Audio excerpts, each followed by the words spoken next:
Hindsight is always 20/20, and looking back on some of these pictures, it really gets kind of scary. The Rothschild family is one of the most rich and powerful on the entire planet. Their wealth and influence knows absolutely no bounds. Guy Gonley says the elaborate masks, robes, and decorations on display at the 1972 Rothschild Surrealist Ball are unsettling enough on their own even before you consider the people behind it. Wild conspiracy theories have swirled around the Rothschilds for centuries, and believers claiming that this German banking family does everything from control the world's wealth to instigate wars for their own gain. Whether or not any such rumors are true, Baroness Marie-Helene de Rothschild's Surrealist Ball at Château de Fary in France has only stoked outsiders' imaginations about what goes on behind closed doors at parties attended by the rich, powerful, and famous. In this case, attendees included Salvador Dali and Audrey Hepburn, while dessert was a life-sized naked woman made of sugar.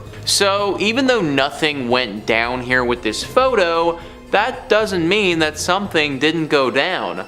Let me explain. This family's secrets are tightly guarded, so if something did happen at this ball, we wouldn't have known about it. The ongoings of this family and where their true interests lie are really only known by the family itself. This is why this image is so scary, because for once we might have actually seen the family for what it truly is. A group of people wearing masks to blend in, hiding their true identities from the public. Now, I don't want to say that they are definitely up to something, because we truly have no idea, but we also don't know that they definitely aren't up to something either. Number 4 on this list is the Stanford prison experiment. This is right up there as being one of the worst psychological experiments ever, and the photo here really shows that. We have a dude with a bag over his head and his handcuffs on. Not super cool. Guy Gonley says the Stanford prison experiment commenced on August 14, 1971, after university psychology professor Philip Zimbardo divided student volunteers into two groups comprised of 11 guards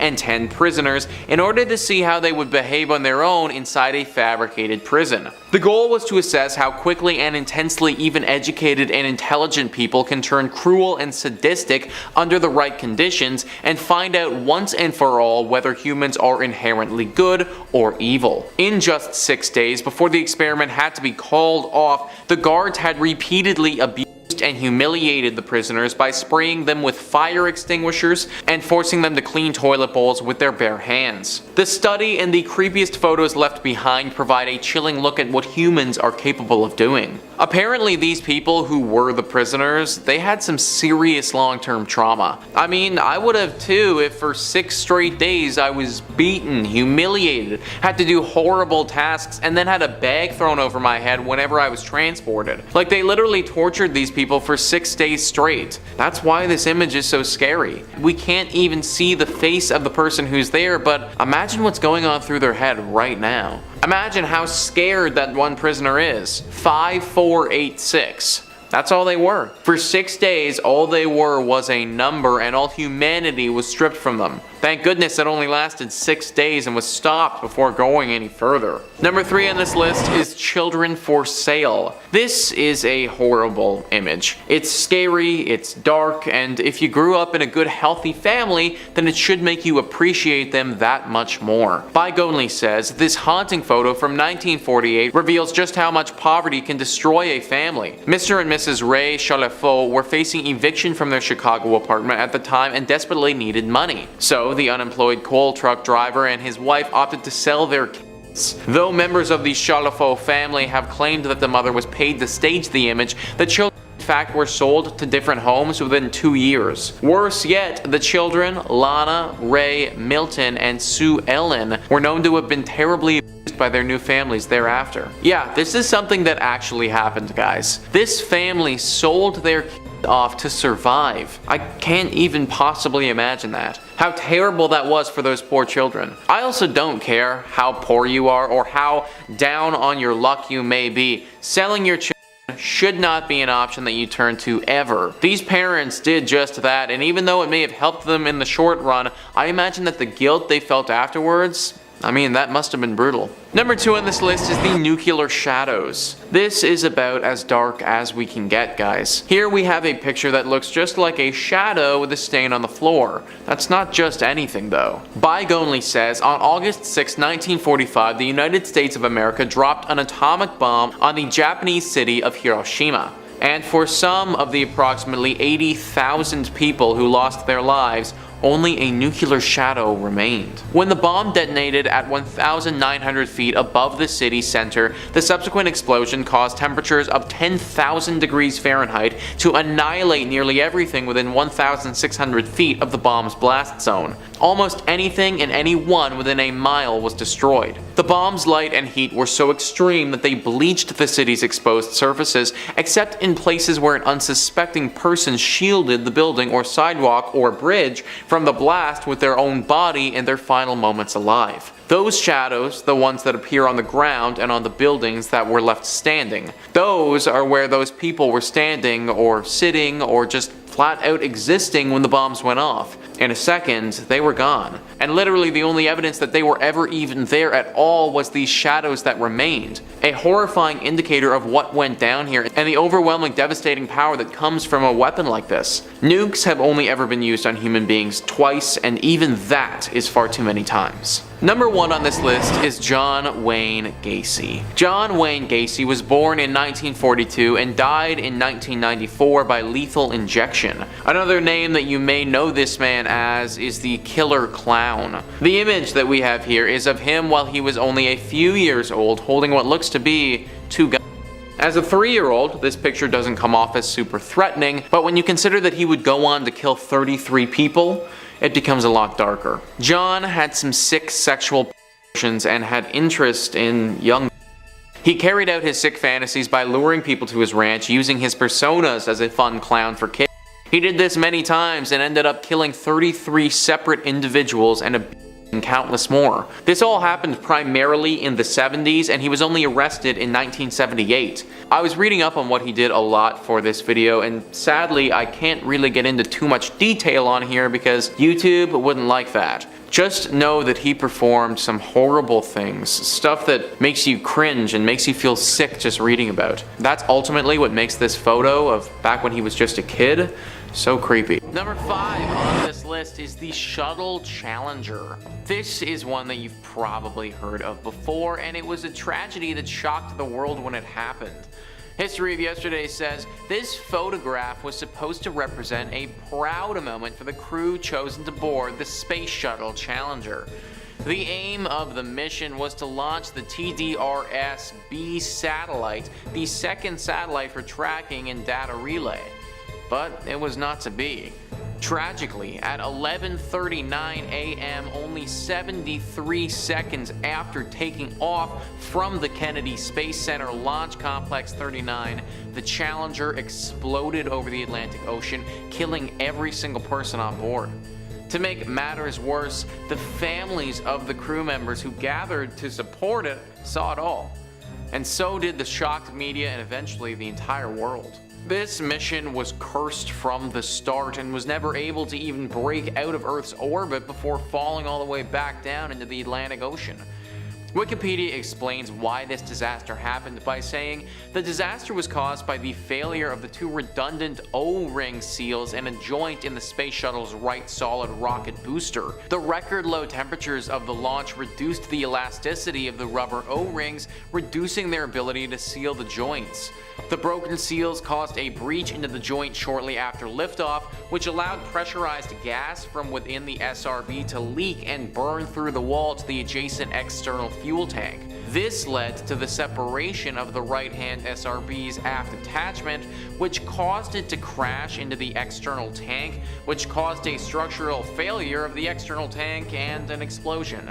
Now, that's a lot of astronaut speak that I'm sure a lot of us don't really understand, but basically something that needed to work didn't work and the whole shuttle went up. Now we're just left with this chilling photograph of all of the astronauts looking excited to take their trip to space, not knowing what's waiting just a little bit down the road. Hopefully a space tragedy like this never happens again in the future. Number 4 on this list is Darsh Patel. Bears are very scary and dangerous, and sadly Darsh Patel learned that the hard way. History of Yesterday says, on September 21st, 2014, a group of friends went for a hike in the Apshawa Preserve in West Milford, New Jersey. Among them was 22-year-old Darsh Patel, a Rutgers University student. While wandering through the woods, the hikers came across a 300-pound male black bear. The animal was 100 feet away from the group when Patel took several photos of it. But when the bear started walking towards them, the friends decided to separate to confuse the animal. However, the bear followed Patel and eventually caught up with him. Patel was attacked and mauled to death. The West Milford police later recovered the student's phone, and this was one of the photographs on it. Even the phone was covered in bite marks. Darsh Patel was the first person killed by a bear in New Jersey. Bears are dangerous, and if it's you one-on-one versus a bear, then the likelihood that you win that fight really isn't good. Darsh ever so sadly lost his fight against the four-legged beast. Ultimately, this photo is so terrifying because we know what's coming, but it also makes you stop and wonder about every time you're going for a hike, and every time you hear a little rustle in the woods. Could that be a bear? A wolf? Some other type of creature that's looking to do you harm? And if it is one of those creatures, how are you going to get away? If one of those things decides to stalk you as they did with Darsh, then you could be in some serious hot water. Be very careful around bears and other wildlife, guys. You never know what's going on inside their head. Number 3 on this list is the car bomb. This is a horrible incident and one that really just puts life in perspective. As we can see in this photograph right here, we have a man holding a girl on his shoulders. They look happy and joyful, really not a care in the world. Well, in the red car, the one that's directly next to them, in the trunk of that car there is a 500-pound bomb waiting to go off. History of Yesterday says, on August 15th, 1998, a 500-pound bomb placed in the boot of a red Vauxhall Cavalier on a street in Omagh caused the deadliest incident in Northern Ireland in 30 years. The bomb was planted by the Real Irish Republican Army, a group that tried to unite Ireland. The explosion killed 29 people, including unborn twins, and injured 220. The fatality is remembered as the Omagh bombing. The only good news? Miraculously, the man, Gonzalo Cavedo, and the child on his shoulders next to the car bomb both survived. At the very least, the people that we're looking at right now managed to live, but for a lot of the people in the background, the incident didn't go as well. I think that this picture, similar to the one of Darsh, really makes you wonder. This one even more so though. Am I safe right now? Look around you, is there anything that could be unsafe? These people were just on the street taking a nice photo with absolutely no knowledge that they were standing right next to a device that is made to kill. Have we ever done that before? Have you or I unknowingly walked past a bomb like this and had no idea about it? I want to say that it's impossible, but in today's world, you never really know. Number 2 on this list is the Uruguayan Air Force Flight 571. Let's take a look at this picture here. Everybody looks like they're having a good time, right? Well, the good times are not going to last in this one. They are currently on a flight from Uruguay to Chile in 1972. It's not a huge plane, has about 45 total people on board. Still though, pretty big for back in the early 70s. Anyways, all of these people are about to go through something terrible. The captain of the airplane ends up making a fatal error and the plane crashes into the Andes mountain range. Not all 45 people on board died from this crash though. 12 of them suffered fatal injuries and didn't pull through, but 33 of them were still alive and kicking. 33 people trapped in the Andes fighting to stay alive until rescuers would find them. Except, and this is the crazy part, rescuers weren't coming. The rescuers called off the search after 10 days. I know that it's got to be really hard to find people deep in the mountains like that, but only 10 days? Are you kidding me? The 33 people left alive were left to their own devices and needed to find a way to stay alive, and the remaining survivors were forced to resort to cannibalism. After 2 months in the mountains, there were only 18 people left. Nando Paredo and Roberto Canessa were 2 of them. These two people took it upon themselves to go on a 10-day trek through the mountains to try and get help, and against all odds, they were actually successful, and they, along with the remaining 16 people, were rescued. Now look back on that picture knowing what you know now and thinking about what these people went through. Changes some things, doesn't it? Finally, number 1 on this list is John F. Kennedy. One of the biggest assassinations in human history was when John F. Kennedy was shot in Dallas, Texas. History of Yesterday says, after greeting the crowd, John F. Kennedy and Jacqueline Bouvier Kennedy boarded an open convertible with Governor John Connally and his wife Nellie. This picture was taken while they were slowly driving through the streets of Dallas and waving to smiling Texans. But just moments later, at around 12:30 p.m., as the car was passing the Texas School Book Depository, gunshots filled the air. One shot fatally wounded John Kennedy in his head. He was pronounced dead at 1 p.m. Obviously, because this was the President of the United States, this was caught on video and photographed from everywhere. We can see in this photo pretty much the moment right before it happened. Kennedy is happy. He's smiling and appealing to the crowd. Little is he aware, though, that somebody is watching him from afar, waiting for their opportunity to strike. This assassination shocked the world, and it was heard about everywhere, and it's still talked about today. Conspiracy theories are always brought up about this incident just because of how crazy it was. Once again, this photo puts life in perspective and should make us all remember not to take anything for granted. Number 5. Blanche Monnier. This photo is one of the most harrowing things I've ever seen. I know it's kind of weird to start off so emotionally high and go down so fast, but that's just the nature of the top 5 games sometimes. This is Blanche Monnier, the daughter of Madame Monnier, the matriarch of the Monnier family, a wealthy high-class Parisian family from the 19th century. One fateful day in 1901, the Attorney General of Paris received a disturbing handwritten note suggesting that a prominent family was keeping a dark secret inside their manor. The note apparently chilled him so deeply, he sent police to the Monnier estate immediately, who initially didn't find anything wrong. In fact, they thought they got the wrong address. The family had a spotless reputation, with the only mark on the family's legacy being that their beautiful young daughter Blanche had vanished 20 years ago, and no one had seen her since. She was good-natured and beautiful, but had disappeared mysteriously, and the family had simply accepted that she'd passed and moved on. The police assumed there was nothing to search for, until while sweeping the upstairs, they discovered a padlocked room. Naturally, they were more than a bit curious when they weren't allowed in, so they broke the lock and discovered something reprehensible. Blanche Monnier was shackled to the bed, looking more like a living skeleton, covered in her own waste, rotting food, vermin, lice, and flies.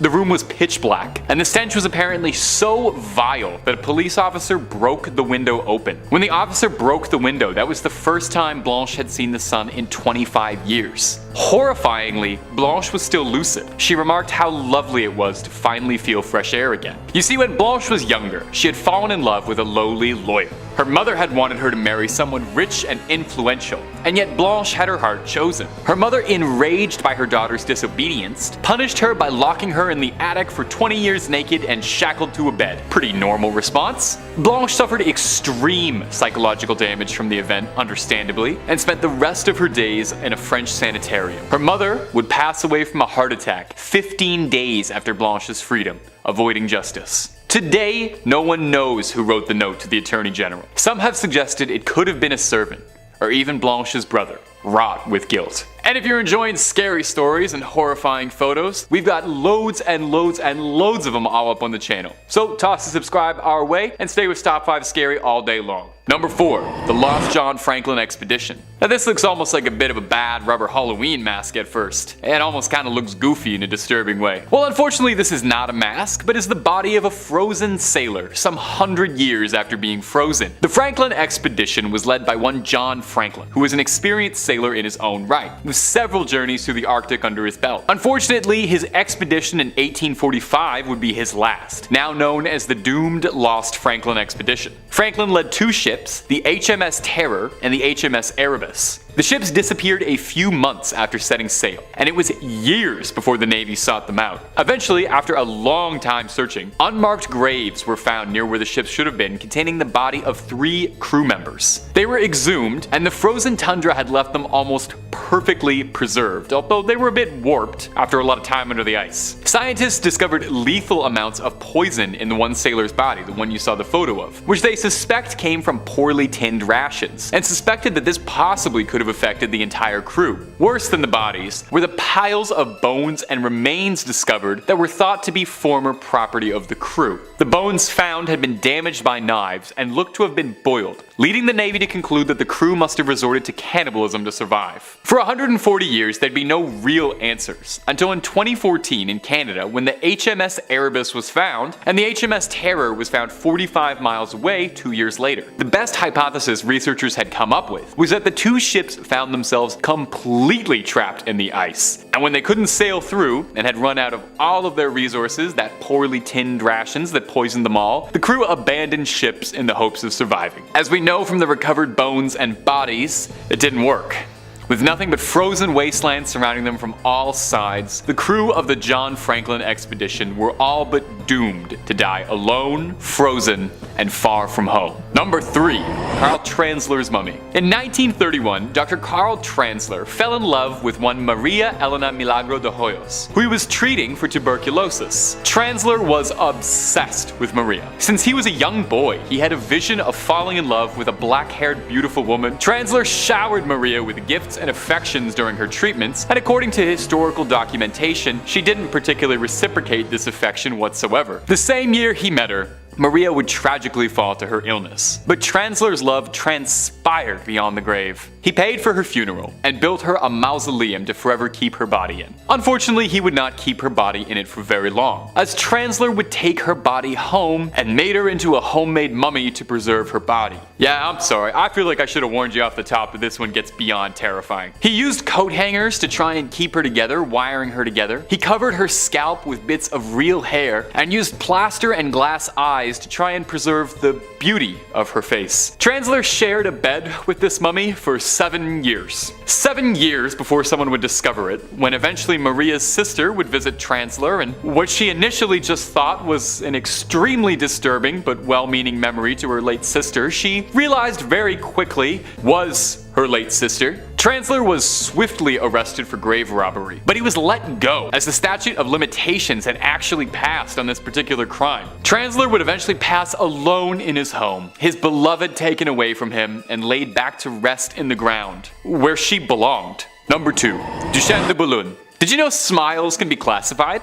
That's right, I didn't know that before this video, so we both learned something today. Behavioral scientists suggest that there are 7 different kinds of smiles. The most common is called the Cupid smile. That's the cute little, like, smiley face on the button we all know. The Pan Am smile refers to the fake sort of smile that airline attendants have to learn. And a Duchenne smile is one that features the eyes and is considered hard to fake. A Duchenne smile will raise the crow's feet around the eyes and is a joyous, happy thing, and is considered to be the most genuine of all smile classifications. Anyway, the Duchenne smile is considered to be the happiest one, so maybe it's a bit odd that it's named after a French scientist who used electroshock therapy to study facial expressions. Yeah, it sounds interesting, and then you start to see photos of the experiments which all look like something out of a steampunk horror movie. Duchenne was fascinated by facial expressions and wanted to research the full intricacies of communication via facial expressions and body language. Duchenne believed that the face was the window to the soul, not the eyes. The photos of Duchenne's experiments feature him and lab assistants probing and shocking his test subjects to provoke facial expressions, and they all look pained, horrified, scared, and a lot more.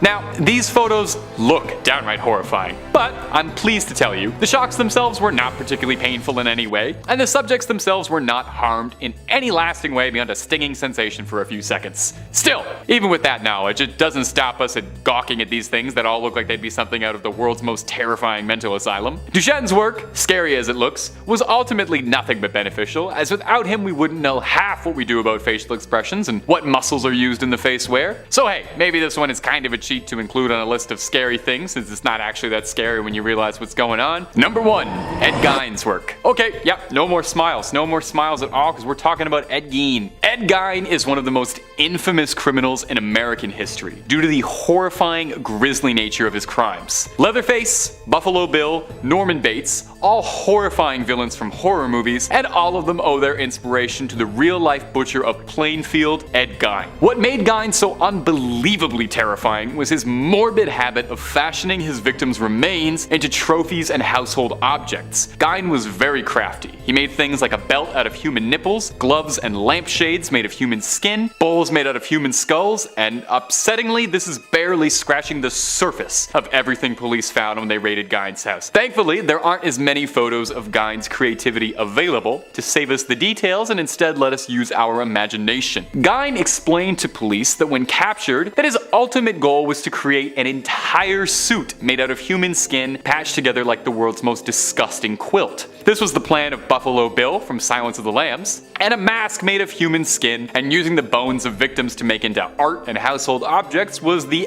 MO of Leatherface, Bubba Sawyer from the Texas Chainsaw. Gein is thought to be responsible for at least 2 confirmed deaths, although the number is speculated to possibly be higher. He's known to have exhumed 9 bodies to gather materials for his disgusting arts and crafts. Gein lived in an isolated farmhouse with his brother and mother, who raised the boys to believe that women were vessels of evil to lead them to a life of sin. Gein's brother passed mysteriously, being found drowned in a nearby marsh. There's a great deal of speculation actually that Gein himself was involved, although never confirmed. His mother would pass not too long after, and Gein converted their home into a strange shrine of sorts for his late mother, blocking off rooms that she had stayed in and keeping them pristine. This is where the inspiration for the deranged Norman Bates comes from. While some rooms were kept clean, Gein left the rest of the house an unimaginable mess of debris and a horrifying collection of homemade furniture and clothing. Gein would spend the rest of his life in a mental asylum, deemed too insane to be tried. Number 5. The final photo of Nicholas Mavoli. Nicholas Lawrence Mavoli III was a man of many different talents. He worked as a prop technician on such well-known television series as Chappelle's Show and Gossip Girl. He was also a writer and actor for the Rising Sun Performance Company, and even managed to play the leading role in a 2004 independent film called Exist. In addition to his showbiz endeavors, Nicholas was also an accomplished freediver. He began diving competitively in 2012 and managed to win 3rd place in the Caribbean Cup, and winning titles twice at the Deja Blue competition. While competing at the Caribbean Cup, he set a new American record by diving 100 meters in the constant weight category. He even was able to win 3rd place in the constant weight without fins category at the Freediving World Championship in Greece in 2012. Suffice to say, he was very good at what he did. 10 days after his 3rd place win, he attempted to get to the depth of 96 meters in the free immersion category, but suffered an upper respiratory squeeze due to the differences in pressure and had to turn back after 80 meters. Rather than taking it easy after that, 2 days later he tried to dive 72 meters on a single breath. Witnesses say that once he reached 68 meters, he began to turn back, but almost immediately changed his mind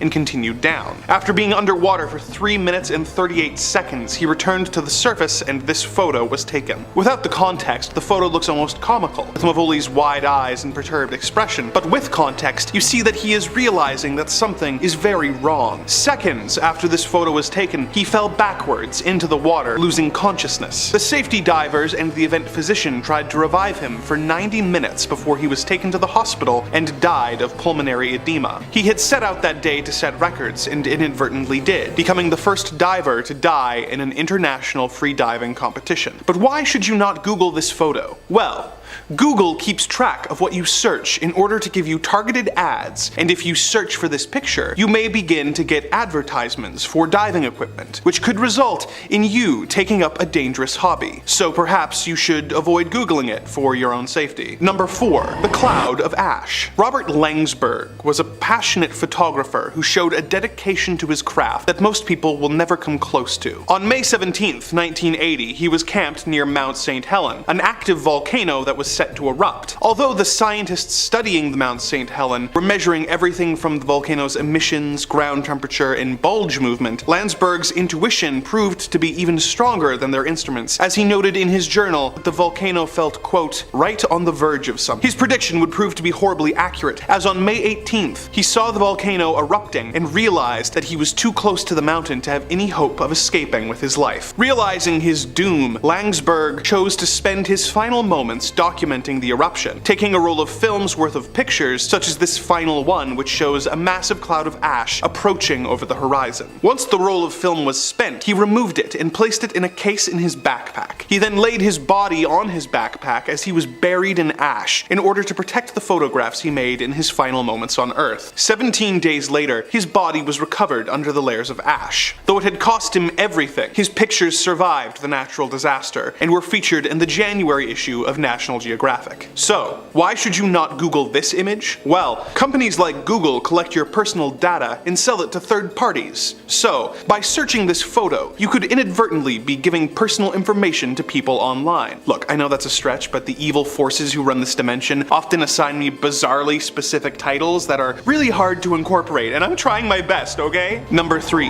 The final photo of Ferdinand. On the 28th of June, 1914, the heir presumptive to the Austrian-Hungarian throne, Archduke Franz Ferdinand, took a car ride with his wife, Sophie, the Duchess of Hohenberg. Little did they know the impact that this outing would have on the fate of the world, or that their lives were about to come to an end, an hour after this photograph was taken. While on their drive, the couple was attacked by a group of Bosnian Serb revolutionaries known as Young Bosnia, who hoped that by ending Ferdinand's life, they could free their country from Austria-Hungarian rule. While the motorcade progressed, one of the revolutionaries threw an explosive at the car, but it bounced off the car's convertible cover and instead blew up the car behind Ferdinand. Ferdinand and his wife made it to the speech that was being given by the town's mayor, showing signs of stress but relief that he had escaped unscathed. On the return journey, the driver made a wrong turn, and when he tried to reverse the car, the engine stalled. This gave the revolutionaries another chance, and one of them simply walked up to the motorcade and shot Ferdinand and his wife at point-blank range. This makes the final photo disturbing, but the photo takes on a new meaning when you consider what happened next. The death of the Archduke led to a series of diplomatic incidents among the countries in Europe called the July Crisis, which led to Austria-Hungary declaring war on Serbia. Due to international treaties and alliances, this resulted in many of the world's countries going to war in what would later be known as World War I. Over the course of World War I, over 20 million people died, including both soldiers and civilians. The tensions brought on by the eventual armistice was a leading cause of Germany's descent into fascism in the 1930s, which of course led to World War II, where an estimated 70 to 85 million people were killed. As if that weren't enough, the development of nuclear weapons during the war led the world into the Cold War, where the only thing stopping open conflict was the threat of mutually assured destruction. The death of Franz Ferdinand changed the world and led to the deaths of over 100 million people over the course of the rest of the century, making the final photo of him all the more haunting, as it is not just the last photo of him and his wife, but the last photo taken before the world changed forever, entering an age of bloodshed and global conflict. But why should you not Google this photo? Well,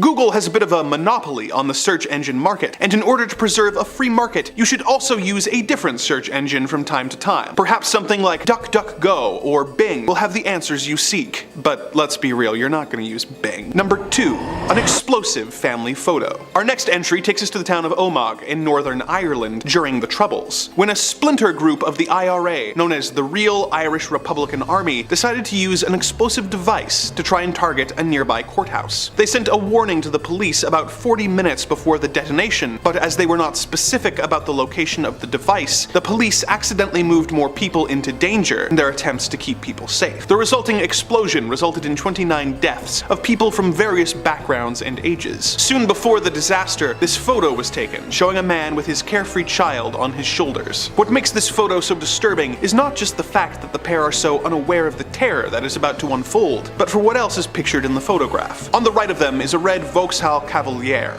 Not an uncommon sight, as this was a popular car at the time for people in the country, but little did they know, this was the car that was carrying the explosive that would soon detonate. It may, however, be a small comfort to know that though the photographer did not survive the incident, the man and child featured in it both lived. The Real IRA soon claimed that the attack was not meant to harm civilians and apologized for the incident and declared a ceasefire. That was of little comfort to the 29 people people who died and the 220 that were injured. So, why shouldn't you Google this photo? Well, I've already shown it to you. You can pause this video to look at it and save yourself the time. Not exactly a dramatic reason, but you gotta admit, I have a point. Number 1. Flight 571. On October 13th, 1972, a private chartered flight carrying a rugby team called the Old Christians Union, as well as a few of their family members and supporters, left Uruguay, hoping to touch down in Chile. This photo was taken of the group showing them relaxed, happy, and excited. Unfortunately, the man flying the plane made a miscalculation and reduced his altitude too soon, causing the plane to crash in the Andes Mountains. Of the 45 passengers, 12 died on impact, and several more succumbed to the elements and their injuries soon afterwards. A search effort for survivors was mounted, but after 8 days of no luck, the group was presumed dead. The remaining passengers were trapped with little food to speak of. In order to survive, the group had to make a terrible choice. As one of the survivors later wrote in a book chronicling the events, our common goal was to survive, but what we lacked was food. We had long since run out of the meager pickings we'd found on the plane, and there was no vegetation or animal life to be found. After just a few days, we were feeling the sensation of our bodies consuming themselves just to remain alive. Before long, we would become too weak to recover from starvation. We knew the answer, but it was too terrible to contemplate. The bodies of our friends and teammates, preserved outside in the snow and ice, contained vital, life-giving protein that could help us to survive. But could we do it? For a long time, we agonized. I went out in the snow and prayed to God for guidance. Without his consent, I feel I would be violating the memories of my friends, and that I would be stealing their souls. We wondered whether we were going mad even to contemplate such a thing. Had we turned into brute savages, or was this the only sane thing to do?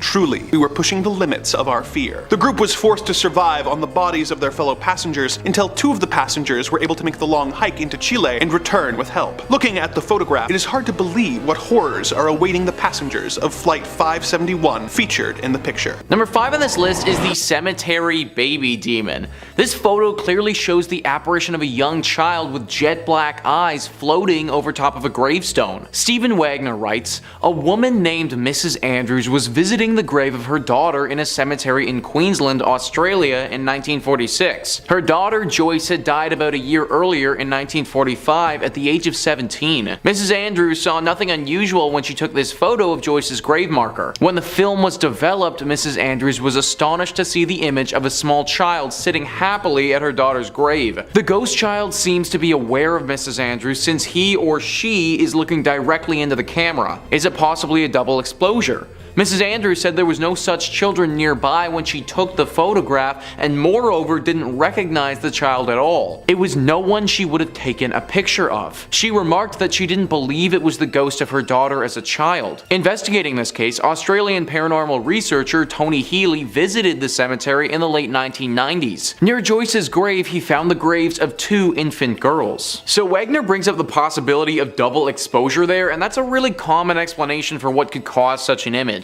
A double exposure is a combination of 2 images into one where one image is overlaid onto another at less than full opacity. This is done with artistic intent unless you're shooting film and forgot to wind it in between shots, but still you might get a happy accident. So it's possible that double exposure could be at play here if she forgot to wind the film, but then she would have had to take a picture of a young girl who looked like this in the first place. She claimed that she never did that, and also even if she did, that still wouldn't explain the eyes. Jet black eyes and looking about as close as possessed as they can be, this child certainly has some demon characteristics. Number 4 on this list is the railroad demon.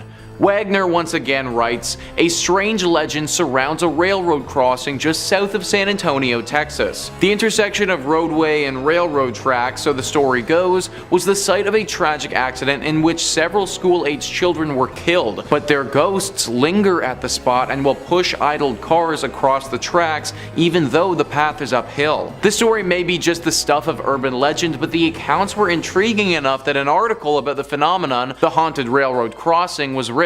The article included a photograph submitted by Andy and Debbie Chesney. Their daughter and some of her friends had recently been to the crossing to test the legend, and she took some photographs. Inexplicably, a strange, transparent figure turned up in one of the photos. They had no idea that it was in the picture until the next day when I printed out the photo and showed them, said the Chesneys. It was really freaky. It appears to be a little girl carrying a teddy bear. Other readers who have viewed the photo think it shows a little girl with a dog sitting at her feet. Now, I don't like to classify demons as ghosts and ghosts as demons because they're certainly different, but even if what's going on here is due to a ghostly presence, then said ghostly presence certainly has demonic qualities. To be able to physically push a car and then also do it with the intention of killing those inside or killing those on the train, that's extremely evil, guys. I looked into the legend into San Antonio to see what had actually happened there, and it was really tragic. Back in the 1930s, a school bus full of children stalled on the tracks right before a train was scheduled to come. They raced to get off the bus, but not all of them made it, and 10 children lost their lives that day in the horrible accident. The more I looked into it though, the more I found that most people's experiences with these children have actually been good and not demon-like. That if you park your car on the tracks and leave it in neutral, they'll actually push it off the tracks to safety. All of this could be just one big hoax, but a picture like that goes a long way in validating the legend. Number 3 on this list is the backseat demon. Ever get the feeling when you're in a car that you aren't alone or somebody's watching you? Well, if you do, then you may have cause to be a little scared based on this photo. In 1959, a woman named Mabel Chinnery and her husband were visiting the grave of Mabel's mother. Whilst they were there, Mabel pulled out her camera and snapped a photo of her husband in the front seat of their car by himself. Except, when the film was developed, it's clear that he wasn't by himself. In the backseat of the car, you can see that there's some sort of humanoid creature right behind him. It's very dark and hard to make out, but apparently Mabel knew exactly what it was. To her, the being in the back looks identical to her mother, the person whose grave they were visiting that day. This picture was taken to an expert and they concluded that it was not double exposure and the picture hadn't been tampered with. This has led most people to believe that the only real explanation for this photo is something supernatural. Number 2 on this list is the Wem Town Hall Demon. Back in 1995 in Shropshire, England, Wem Town Hall, an old building built in 1905, burned to the ground. Locals gathered and watched as the fire department tried to save the building, but alas, it was no use and it did eventually burn down. During the blaze, some of these bystanders took some photos of what was going on, and one of them, when it was later developed, started quite the controversy. As you can see in this picture, there's very clearly a girl standing behind some bars in the building. Now, before we go any further, I want to say that this isn't a living person in danger because from my research, nobody actually got hurt in this fire. The thing is though that if this wasn't a living person, then who the heck is it? Well, the legend says that this apparition is that of a girl named Jane Churm. Jane Churm was a young girl who lived back in the 1600s but died in a tragic fire. This fire took place in the town of Wem and it was actually said to be started by Jane herself. Now back then in the 1600s, the fire was started by accident, but that might not have been the case for the one in 1995. Lots of people think that Jane actually started this fire and that the picture shows her ghost or a demonic version of her watching her work. It should also be noted that Dr. Vernon Harrison, an expert in photography, studied this photo and concluded that it was a genuine photograph. Pretty spooky stuff if you ask me. And finally, number 1 on this list is the Tulip Staircase Demon. This one is scary for a number of different reasons. Stephen Wagner says, Reverend Rolf Hardy, a retired clergyman from White Rock, British Columbia, took this now famous photograph in 1966. He intended merely to photograph the elegant spiral staircase known as the Tulip Staircase in the Queen's House section of the National Maritime Museum in Greenwich, England. Upon development, however, the photo revealed a shrouded figure climbing the stairs, seeming to hold the railing with both hands. Experts, including some from Kodak, who examined the original negative, concluded that it had not been tampered with. It's been said that unexplained figures have been seen on occasion in the vicinity of the staircase, and unexplained footsteps have also been heard. This photo isn't the only evidence of ghostly activity at the Queen's House either. The 400-year-old building is credited with several other apparitions and phantom footsteps even today. A few years ago, a gallery assistant was discussing a tea break with 2 colleagues when he saw one of the doors to the bridge room closed by itself. At first, he thought it was one of the lecturers. Other ghostly incidents include the unexplained choral chanting of children, the figure of a pale woman frantically mopping blood at the bottom of the Tulip Staircase, slamming doors, and even tourists being pinched by unseen fingers. So very clearly this place is deeply haunted, guys.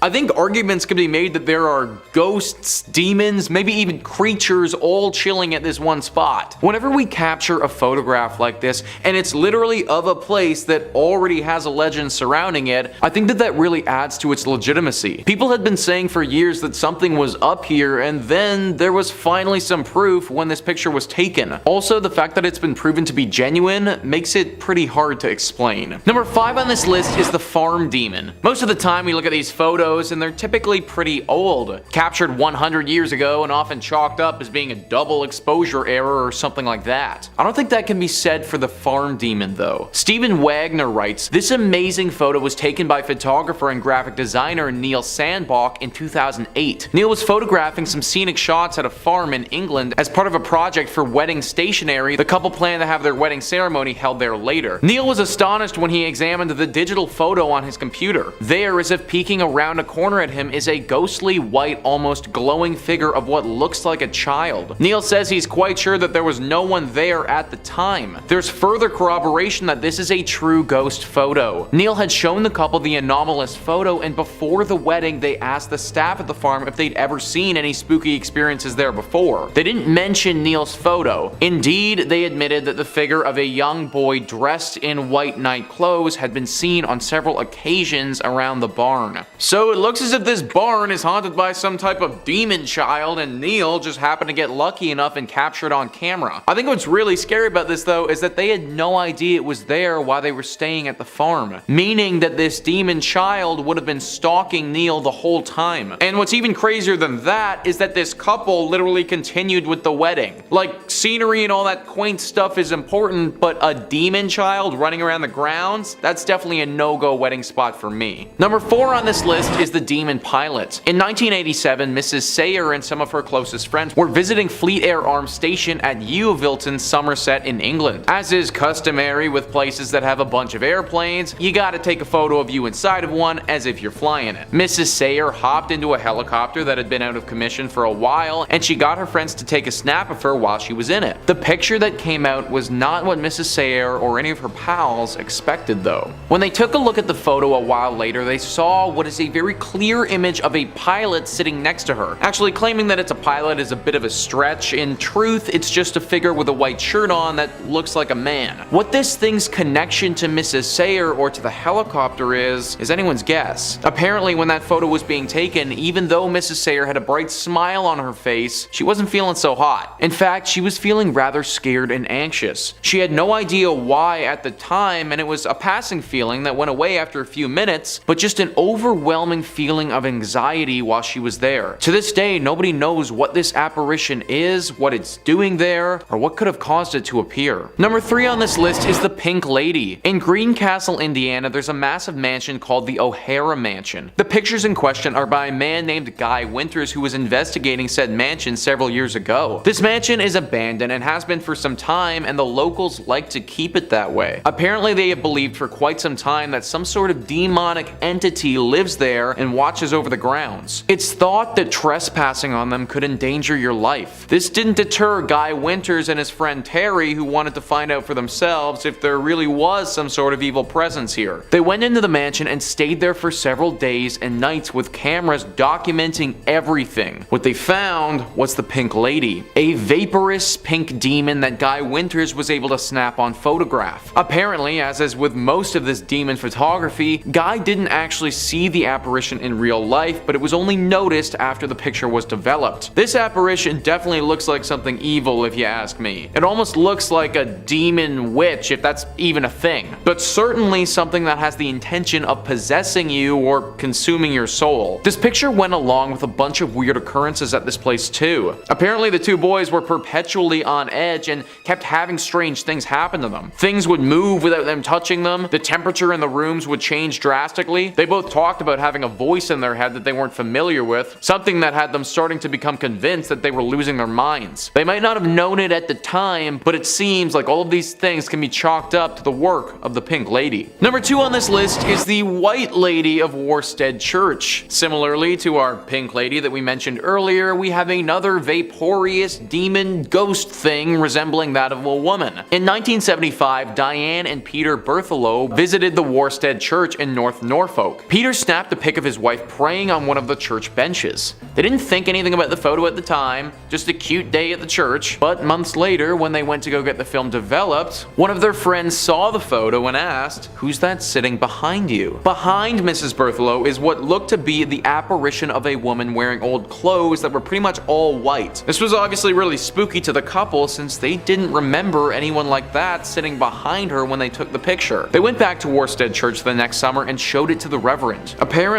this church for years now has been riddled by the spirit of the White Lady. It's said that this ghost demon is a healer who appears when someone near is in need of healing. When she visited the church at the time of the photo, Diane was in ill health and was taking antibiotics. Now, even though this ghost being is a healer, it can also curse you too. According to one story, on Christmas Eve in 1830, a man boasted a challenge to the White Lady. He said he would climb to the top of the church's belfry and kiss her if she would appear. So up he went. Hours went by and his friends got worried though. They went up to go search for him and they found him in the belfry, cowering in a corner, terrified. "I've seen her," he told them. "I've seen her." And then he died. The demon or ghost or whatever it is clearly capable of totally stunning you out of sheer fright. I personally can't imagine the feeling of literally dying out of fear, but that's what happened here, and it proves that this ghost, if that is what it is, has demonic qualities to it. Now, this church has been turned into a pub, believe it or not, but this presence still lingers. I'm all for getting a brew with the lads, but not at the expense of getting totally shell-shocked like that. Number 1 on this list is the Coventry Demon. Stephen Wagner writes, on January 22nd, 1985, the Coventry Freeman organization were having a dinner event at St. Mary's Guildhall in Coventry, UK. Everyone in the group had her or his head bowed in prayer when this photo was taken, including a towering mysterious figure standing top left. The strange cowled spectre appears to be wearing clothes much like a monk frock from another time. Lord Mayor Walter Brandish, who was present at the dinner, said that there was no one at the event who was dressed like that, and he could not explain the presence of the interloper in the photo. St. Mary's Guildhall dates back to the 14th century and served as a prison for Mary, Queen of Scots. So as you guys can see, this creature doesn't look like anything human. I know that it resembles something like a monk, as Wagner was saying, but I also think that there's an argument that could be made that it resembles something from the underworld as well. The robes that it's wearing, coupled with the shape of its body, also coupled with the fact that no one actually saw this thing in person at all, kind of leads me to think that there must be something demonic about it. Also, the face doesn't look human at all. It's all black and those eyes don't look like human eyes. I have no idea why a demonic monk-looking creature would show up at this dinner event, but I also don't have any other explanation for why this thing popped up in the photo to begin with. Toss a comment down below if you have any theories on what this thing is or what it could be doing there in the first place. Number 5 on this list is Lord Combermere, or maybe better put as the ghost of Lord Combermere.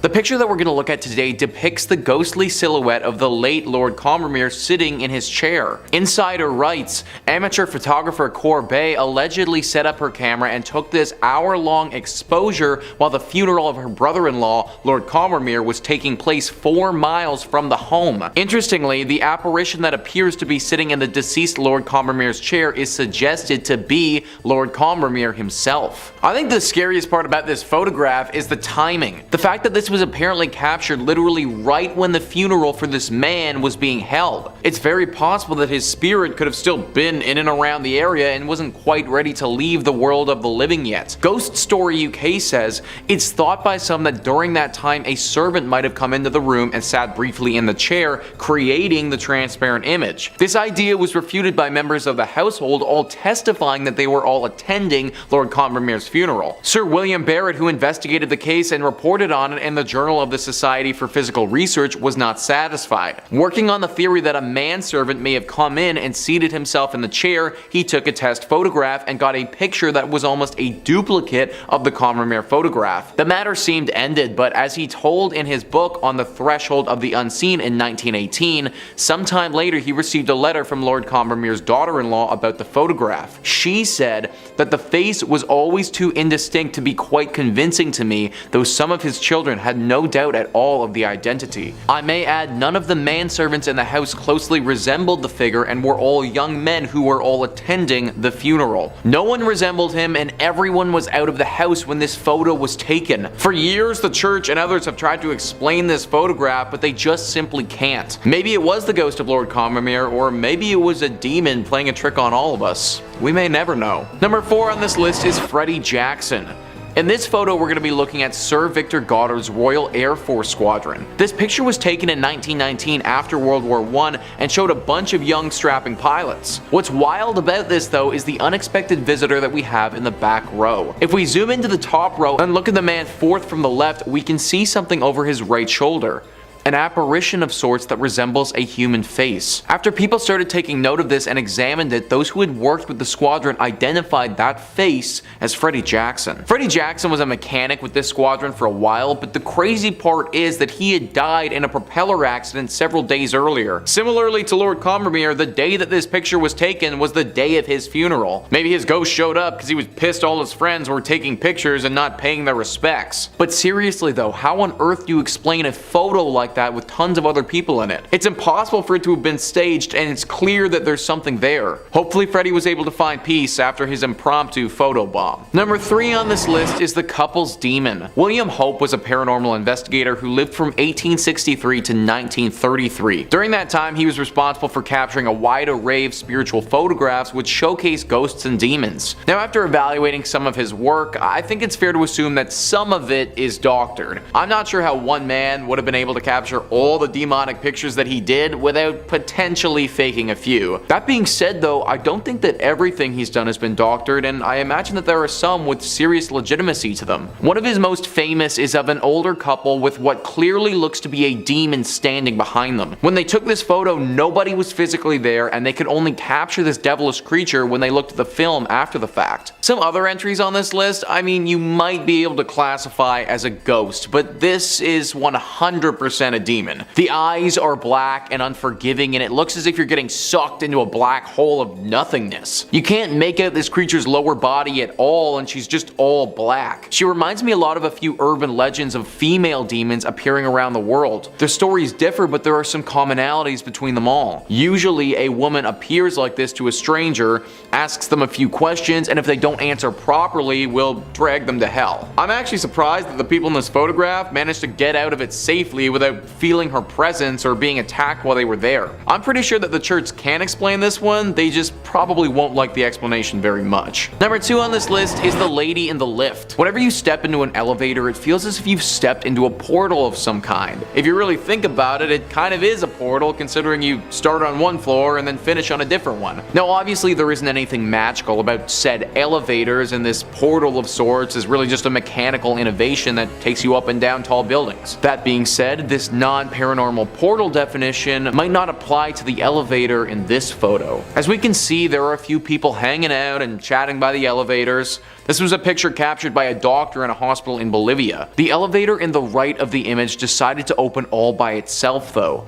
The group didn't think anything of it at the time, but when they looked back, noticed something fairly unsettling. The apparition of a woman is clearly standing in the elevator, staring right at them. No one knows who this woman is, but it's clear that she's either a ghost or a demon. Elevators have always seemed to have a connection to ghostly apparitions for whatever reason. Maybe it's because they do give off the sensation of being a portal, but there are a lot of stories connected to elevators and hauntings. This photo actually reminds me a lot of a haunted place in Austria. A young girl was at a university residence during Christmas. She was pretty much the only one who stayed there and didn't go home for the holidays.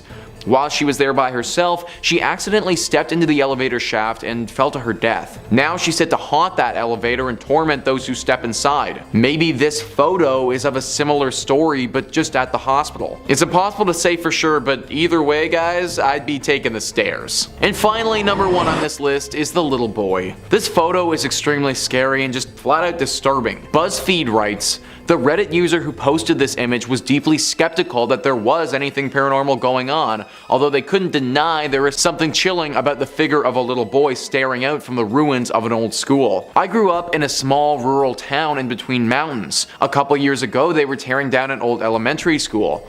A guy my mom knew went in and took pics with his cell phone. When he uploaded them, this was one of the pics. I don't believe in stuff like this at all. I just really don't know how to explain it since it was a cell phone pic, and I'm pretty sure that no one in my podunk hometown knows how to make fake pics. So maybe he doesn't know how, but I know how to explain it. You're in the ruins of an old school, and those ruins are haunted by the demon of a young boy. Sometimes the simplest answers are the right ones, and this to me looks like an example of that. This little dude 100% looks possessed, and you can't even really make out his legs. Nor can you actually see his arms either, for that matter. Kind of difficult to make up a logical explanation for a kid with no arms and no legs floating in the middle of an abandoned school. Also, side note, but can you imagine being the one to take this picture? Like, you turn a corner and you see that dude and your first thought is, I'm gonna pull out my phone and take a picture of this kid. Like, if that's me, I am straight up running out of that thing and we're burning that building hot. Number 5 on this list is Greta Thunberg.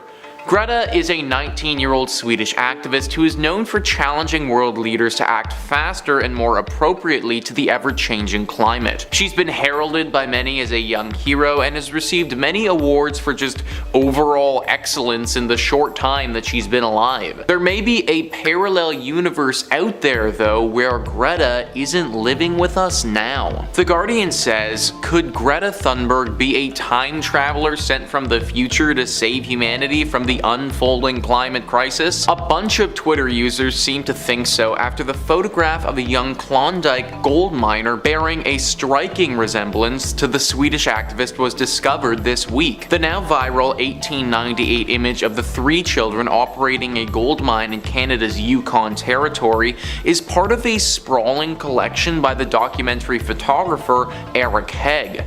Near the end of the 19th century, the Swedish-American captured some of the most iconic images of people hoping to make their fortunes in the rugged north. One of the children looks eerily similar to the 16-year-old activist, famous for her Friday climate strikes in both the intensity of her stare and long braided hair. To those saying, how can she be in the past if she's from the future? Obviously, as a time traveler, she can travel to any time period. She obviously tried to go back 120 years, didn't work, and now she's here. Obviously, tweeted the writer Jack Strange. None of the children in the photograph are named, making it difficult to determine their identities. Only the date and location, Dominion Creek, are known. The image nonetheless captures the gritty reality many families faced as they searched frantically for gold. So the internet seems to think she's a time traveler, but I'm not as convinced. In my opinion, this photo could just as easily mean that there are parallel universes. Maybe, in a parallel universe, Greta was actually born in the 1800s as a gold miner. Maybe that happened in one universe, but we're living in the universe where Greta actually was born as a Swedish activist. Comment down below what you think this means, cause it could mean a lot, guys. Number 4 on this list is the TV. So this next photo was posted to BuzzFeed a while ago and shows something super strange happening. A phenomena that just does not make any sense and leads me to think that something could be going down here. As we can see in this photo, we have a lovely kitty taking a snooze. It's lying on some white and blue bed sheets in a pretty small room. The room is mainly white and has a red fan on the floor, and the door is open, showing that there's another white room beyond it. Everything is normal up to this point until you look at the TV. On the TV in the actual room, there is very clearly a black man turning and looking past to the camera. He looks like he could be in a car or on a boat or something like that. Then we look into the mirror on the left side, and that isn't what we see at all. Instead of a black man looking back, it's a white kid looking forward. Now, what's really interesting about this is the subtitles in the middle of the screen. I actually can't make out what they say, but they're both yellow and look to be in the same font. Also, when we look from image to image, it seems like the boy could be having a conversation with the man, which then leads me to believe that this is actually the same movie or show, but it's playing at a different time. Now, how is that possible? Well, I will answer that for you. It isn't. Maybe though, there's a parallel universe out there where the exact same thing is playing out, but the person who's watching this movie in that universe is just a little further ahead or behind. And maybe somehow what they were doing bled over into our universe. It's obviously a stretch, but we're in uncharted territory here. Number 3 on this list is the dog driver. Alright guys, so this one is definitely a silly entry on the list for sure. Ever wondered what it would be like to live in a world where instead of people running it, it was actually dogs? Well, I guarantee you have. I mean, Hollywood basically makes a movie a year based on this premise alone. Well, it's all fine and dandy until we get down to the nitty gritty of how that would actually look, and then it starts to get a little scary. This next photo is going to show a dog literally driving a car. Let's pull that up. So obviously this was just a weird photo taken at the worst possible time where the dog happened to get his face there, but it looks really weird. Anyways, first thing about this, the person who's actually driving that car probably needs to rethink their driving habits. I love dogs just as much as the next guy, but you have to think that having your good boy in the front seat like that probably isn't the safest. Second, I am all for the premise of dogs running the world, like that'd be pretty funny, but it's the human hands that get me. Like we just get this weird dog-human split which just makes me want to barf. Who knows though, maybe there is a literal parallel universe out there somewhere where this is exactly what it's like. I mean, if the multiverse is infinite, then there probably would be one out there where dogs and humans are just one creature. Number 2 in this list is the glitch in the garden. That is actually what BuzzFeed is calling this next picture, and I think it's a pretty fitting name. In this next image, you are gonna think that you're seeing double. 2 old guys dressed exactly the same and looking like the exact same person.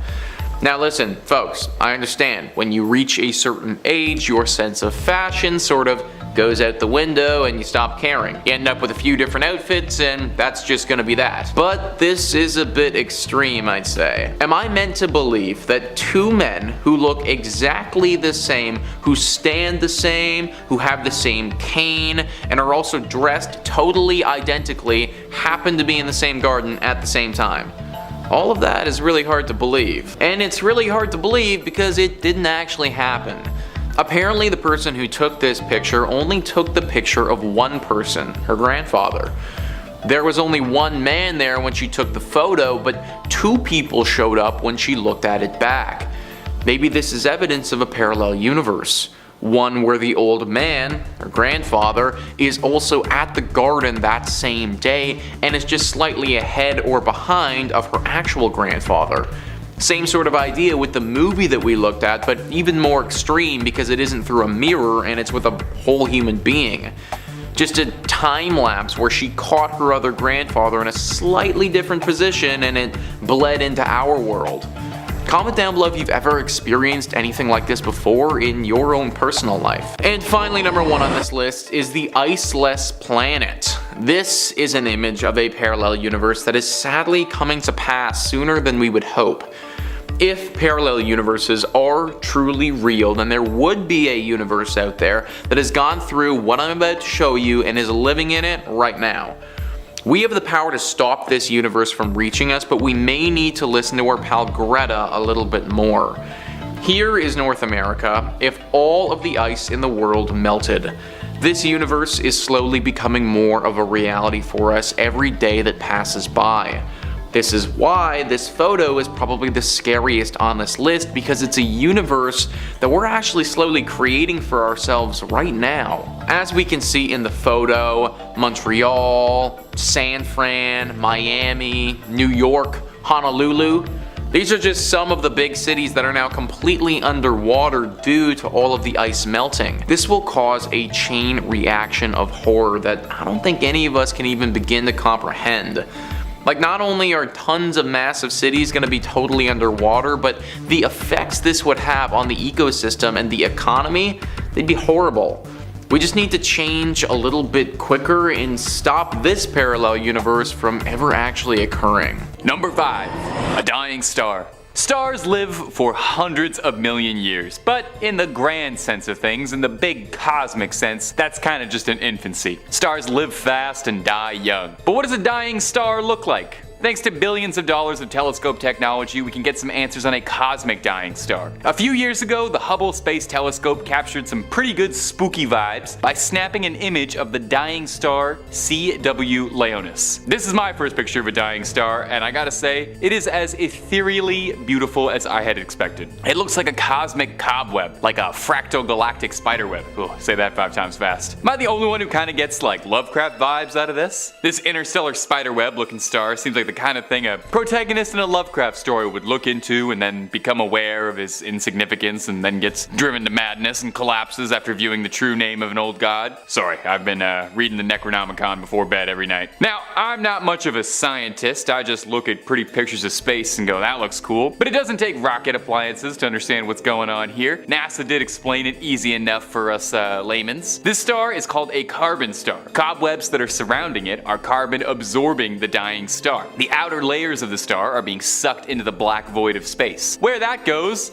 absolutely no idea. Like I said, I'm not much of a scientist. I can just look at a star and think it looks pretty cool. And it does. And if you're looking to see way more cool scary space content, well, you're in the right space already. Subscribe to the channel for new stuff every day, or click through our huge archive of scary content. Let's keep going. Number 4, Space Face. And the Hubble telescope seemed to have a real eye for finding bizarre, scary things up in the stars. I only picked 5 here, but there are so many more crazy things out of the Hubble telescope. It's worth looking at. But this is something else. I don't know how you could see something like this and ever want to look at the stars again. This probably would have convinced me of some sort of cosmic god staring back at me. All I can see looking at this looming specter of some incomprehensibly big galactic skull, it makes me feel like this is going to be the next big villain of one of the Avengers movies. So what actually is this, if not a looming sign of the apocalypse? Well, it's actually pretty fascinating. I mean, that goes without saying. It's 2 galaxies crashing into each other. Each of the skull's glowing eyes are the bright cores of a galaxy as the 2 of them are collapsing in on one another. Cluster of blue stuff you see are all young little baby stars colliding into one another. Also, a side note, did you know galaxies could crash into each other? Because I definitely did not know that was a possibility until I started reading for this video. Did not know space was full of traffic accidents, and now I'm kind of stressed about it. Apparently though, it's a pretty rare occurrence. NASA and the ESA said that there's only a few hundred situations like this that live inside our larger cosmic neighborhood. The bad news, this beautiful cosmic coincidence won't last forever. We've only got about 2 billion more years or so, give or take, to appreciate this lovely phenomenon. So it's a good thing we got this photo while we did. We almost missed it. Photos will last longer.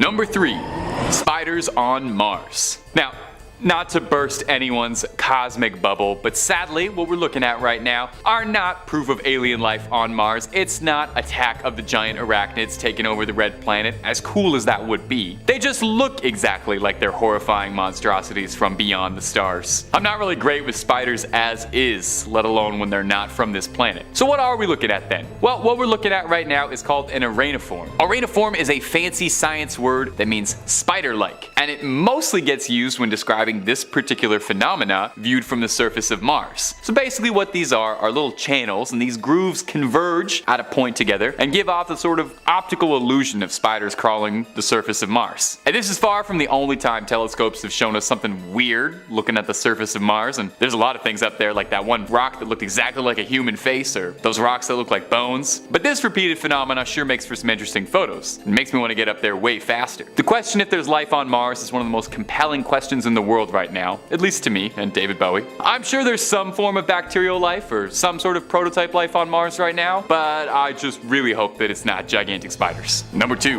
The Darkness. One of my all-time favorite films is Ridley Scott's 1979 classic Alien. The first time I watched it, I was a little kid and I was terrified beyond words. And that was before the alien even shows up. I mean, you're already scared. If you've seen the movie, you know. The vibes are immaculate, all that darkness and spookiness up in space. And looking at these photos of the ISS at night look like photos straight out of the USCSS Nostromo behind the scenes. It's a look into the life of an astronaut we don't get to see too often or really think about. When you're up in space, night doesn't mean anything anymore. I mean, you've traveled outside the concept of there being a night and a day. The ISS orbits the Earth 16 times a day, meaning you're seeing the sunset 16 times a day. But we can't just expect astronauts to stay awake 100% of the time, so when the astronauts need to sleep, all the lights go out to simulate the effect of being nighttime, just like you do when you put a blanket over a bird's cage. And the effects are anything but soothing. An astronaut, Alexander Gerst, takes photos to stave off boredom while he's floating above the cosmos, and one instance, instead of drifting off to bed, he decided to take a series of photos showcasing what nightlife on the ISS looks like, and we thank him for it, because it's a harrowing reminder of how lonely and strange being an astronaut must be. I gotta wonder, is it easy to get to sleep like that? And finally, at number 1, cracked glass. It has got to be so odd,